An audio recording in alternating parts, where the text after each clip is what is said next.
Letjen TNI Purnawirawan Syafri Samsudin kini masuk dalam bursa calon Menteri Pertahanan pada kabinet yang akan dipimpin Presiden dan Wakil Presiden RI terpilih Prabowo Subianto dan Gibran Rakebuming Raka.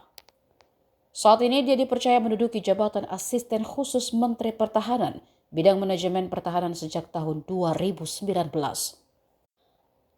Syafri Samsudin menduduki jabatan Menteri Pertahanan RI menggantikan Prabowo Subianto sangatlah besar. Dia punya pengalaman di bidang pertahanan dan pernah masuk dalam kabinet. Syafri Samsudin merupakan tokoh asal Sulawesi Selatan. Pria yang pernah menjabat Komandan Grup A Pas Pampres era Soeharto ini juga punya kisah menarik dan menggemparkan. Pada 22 Oktober 1995, Presiden Soeharto menghadiri Sidang Persatuan Bangsa-Bangsa atau PBB di New York, Amerika Serikat.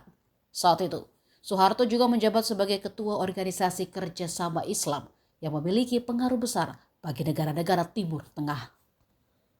Karena itulah, Perdana Menteri Israel Yitzhak Rabin ingin bertemu dengan Soeharto untuk membahas isu terkait konflik di kawasan tersebut. Pertemuan itu tidak berjalan mulus. Sebelum masuk ke kamar Presidential Suite Hotel Waldorf Towers, lantai 41, tempat Soeharto menginap, Rabin dan 4 pengawalnya dari Mossad, pasukan khusus Israel, dicegat oleh pasukan pengamanan Presiden. Salah satu anggota Pas Pampres yang bertugas saat itu adalah Letnan Jenderal TNI Purnawirawan Syafri Samsudin.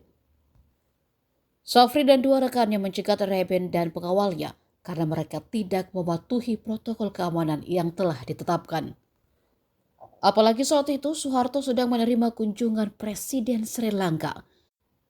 Syafri kemudian mengawal Rabin dan pengawalnya menuju kamar Soeharto. Namun saat hendak memasuki lift, terjadi insiden menegangkan. Pengawal Rabin menolak untuk satu lift dengan Syafri dan rekannya. Mereka curiga bahwa Syafri dan rekannya bukanlah personel resmi pengamanan Soeharto.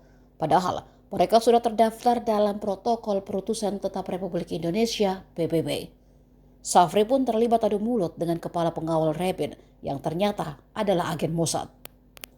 Tanpa diduga, agen Mossad itu tiba-tiba mengeluarkan senapan otomatis Uzi dari balik jasnya dan menempelkan moncong senapan ke perut Syafri. Dia juga mencengkeram leher Syafri dengan keras. Namun, Syafri Samsudin tidak kalah gesit. Dia sudah menodongkan pistol baratenya ke perut agen Mossad itu lebih dulu. Kejadian itu membuat Rabin cemas akan terjadi baku tembak antara pengawalnya dan Pas Pampres. Dia pun segera memerintahkan pengawalnya untuk menurunkan senjata dan meminta maaf kepada Syafri. Syafri juga menurunkan senjatanya dan menghormati Rabin. Download Tribun X sekarang, menghadirkan lokal menjadi Indonesia.